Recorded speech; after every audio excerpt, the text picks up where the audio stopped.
अल्लामा Jalaluddin Suyuti रहमतुल्लाह तआला ने इस वाक़ये को अपनी किताब में नकल फरमाया है। फरमाते हैं हज़रत मुस्लिम बिन आमिर एक बड़े मशहूर बुजुर्ग हैं। हज़रत मुस्लिम बिन आमिर एक मर्तबा अपने इलाके के कब्र खोदने वाले के पास गए कि ये बूढ़ा हो गया है, जिंदगी भर इसने कब्रें खोदी है, जरा मैं इसके पास बैठूं, कुछ बात करूं कब्र के हवाले से, मुर्दों के हवाले से। हजरत मुस्लिम बिन आमिर पहुंचे कब्र खोदने वाले के पास। बूढ़ा आदमी था, बहुत तवज्जो से सुनिएगा। आपने उससे कहा, बाबा पूरी जिंदगी कब्र ही खोदा या कुछ और काम किया? तो उसने कहा, जब से होश संभाला मैंने कब्र ही खोदी है। मेरे वालिद भी कब्र खोदते थे, मेरे दादा भी कब्र खोदते थे, खानदानी कारोबार है। न पढ़ा लिखा न कोई और हुनर सीखा, यही काम आता है मुझे। होश संभाला जब से ये काम पर लग गया। तो हज़रत मुस्लिम बिन आमिर फरमाते हैं कि बता, तूने अपनी जिंदगी में सबसे ज्यादा हैरान कुन कोई बात देखी? तो बुजुर्ग कहने लगा कि मैंने तो यूं बहुत सारी बातें देखी, लेकिन एक बात ऐसी दिल दिमाग पर छा गई कि भूलना चाहूं तो भी नहीं भूल पाता हूं। आपने फरमाया, क्या बात? तो कहता है, मैं दिन में कब्रें खोद कर इंतजार करता हूं मैयत के आने का। मैयत आएगी फिर कब्र खोदूंगा, ऐसा नहीं है। मैं कब्रें खोद कर रेडी रखता हूं, जब जनाजे आते हैं तो उनके हाथों कब्र बेच देता हूं। एक मर्तबा सुबह से मैंने 3 कब्रें खोदी, 2 तो इत्मीनान से खोद गया रोजाना की तरह, लेकिन तीसरी कब्र जब मैं खोद रहा था तो जैसे जैसे कब्र गहरी होती जाती थी वैसे वैसे गर्मी बढ़ती जाती थी। मैं बैठ गया सुस्ताने दरख्त के नीचे। थोड़ी देर के बाद फिर उठा, मैंने फिर खोदनी शुरू की। जैसे जैसे गहराई तक पहुंचता गर्मी फिर बढ़ जाती। मैं फिर बैठकर सुस्ताता, फिर आकर खोदता, यहां तक कि शाम होने से पहले 3 कब्रें मैंने खोद डाली। तीनों कब्रें खोद दी। अब 3 कब्रें खुद गई तो मैं बैठा पेड़ के नीचे आराम करने। अभी मैं बैठा था, अचानक 2 घुड़सवार आ गए। घोड़े सफेद थे, उनके जिस्मों पर लिबास भी सफेद था, उनके चेहरे पर नकाब पड़ा हुआ था। अजनबी थे, मैंने पहले कभी नहीं देखा था। मैं पेड़ के नीचे बैठा सुस्ता रहा। वो दोनों पहली कब्र के पास आए, घोड़े से नीचे उतरे, दोनों ने कब्र के चक्कर लगाए। उसके बाद एक ने दूसरे से कहा, लिखो। तो दूसरे ने कहा, क्या लिखूं? तो कहा, 12 मील लंबी और 12 मील चौड़ी लिख दो। उसने लिख दिया। फिर कहते दूसरी कब्र पर दोनों पहुंचे, उन्होंने उस कब्र का भी चक्कर लगाया। लगाने के बाद फिर पहले ने कहा, दूसरे से लिखो। दूसरे ने कहा, क्या लिखूं? कहा, लिख दो, हद्दे नजर तक जहां जहां नजर पहुंचे लंबी चौड़ी लिख दो। कहते मैं समझ नहीं पाया क्या चल रहा था। उसने लिख दिया। फिर तीसरी कब्र पर पहुंचे, तीसरी कब्र को देखा। देखने के बाद उस पहले वाले शख्स ने अपने अंगूठे और उंगली को उठाया और कहा, लिखो। दूसरे वाले ने पूछा, क्या लिखूं? तो कहा, बस इतनी छोटी सी लिख दो, इतनी छोटी सी लिख दो। कहता है उसने लिख दिया। फिर दोनों आए, घोड़े पर सवार हुए, रवाना हो गए। मैं समझना चाहता था कि मामला क्या है। अभी उनका जाना था, एक जनाजा आ गया। उस जनाजे में सिर्फ 10-12 आदमी थे, 10-12 आदमी। वो आए, उन्होंने पहली कब्र का सौदा मेरे साथ किया। उन 10-12 आदमियों ने उसको दफन किया। दफन करने के बाद दुआ की।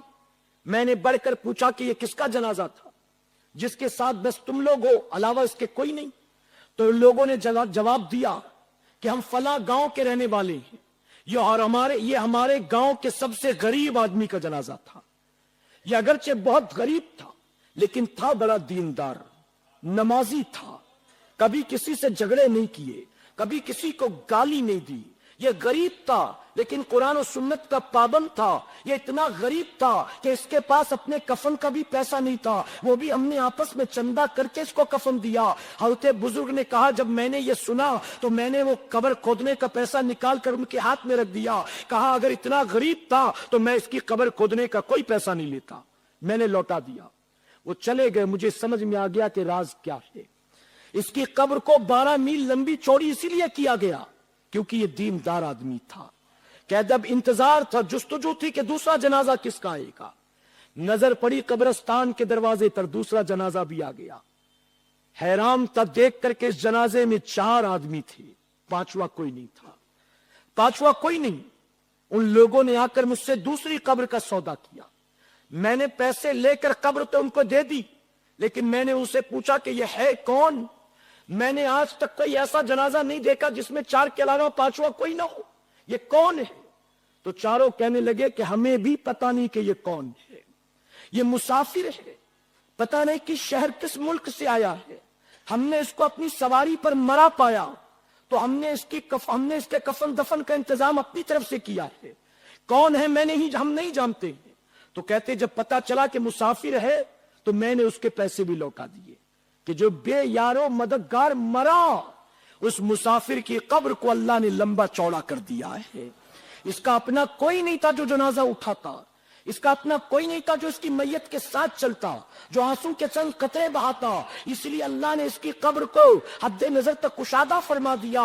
कहते वो लोग दफन करके गए, अब तीसरे जनाजे के इंतजार में था, अचानक शोर और हंगामा हुआ। जब मेरी नजर पड़ी कब्रिस्तान के दरवाजे की तरफ, एक हुजूम था, ऐसा लगता था कि पूरा शहर उमड़ पड़ा है। जब करीब आया जनाजा तो मैंने देखा एक औरत का जनाजा था, पूरा शहर साथ साथ था, कांधा देने वाले को चंद कदम के अलावा कांधा देने का मौका नहीं मिलता था। एक आदमी कांधा लगाता कि दूसरा आकर उसको हटा देता था। जब वो लोग आए, उन्होंने तीसरी कब्र का सौदा मेरे साथ किया, उसके बाद उस औरत को दफन करना शुरू किया। एक सफेद दाढ़ी वाला बूढ़ा था, मैंने करीब पहुंचकर उससे पूछा ये जनाजा किसका था, तो उसने जवाब दिया ये गांव के जमींदार की बीवी का जनाजा था, गांव के जमींदार की बीवी का जनाजा था।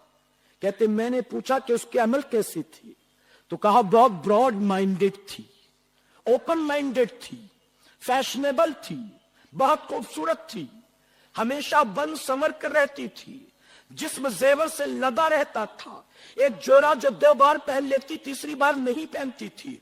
हर गली कूचे में इसके हुस्न जमाल के चर्चे थे। चूंकि गांव के जमींदार की बीवी थी, इसलिए पूरा शहर चलाया था जनाजे को दफन करने के लिए। ऐ मुसलमानों जरा सोचो, वो जो नेल पॉलिश लगाती थी, वो जो आईब्रोज बनवाती थी, वो जो लिपस्टिक लगवाती थी, वो जो पार्लर में जाकर अपने बालों को कटवाया करती थी, जरा सोचे कि उसका अंजाम क्या हुआ। फरमाते हैं कि मैं समझ गया कि राज क्या है। इसकी कब्र को जो इतना छोटा और तंग कर दिया गया, इसकी बदामालियों का नतीजा है। ऐ मुसलमानों जरा सोचो, हम कब्र में जाएंगे तो हमारा अंजाम क्या होगा।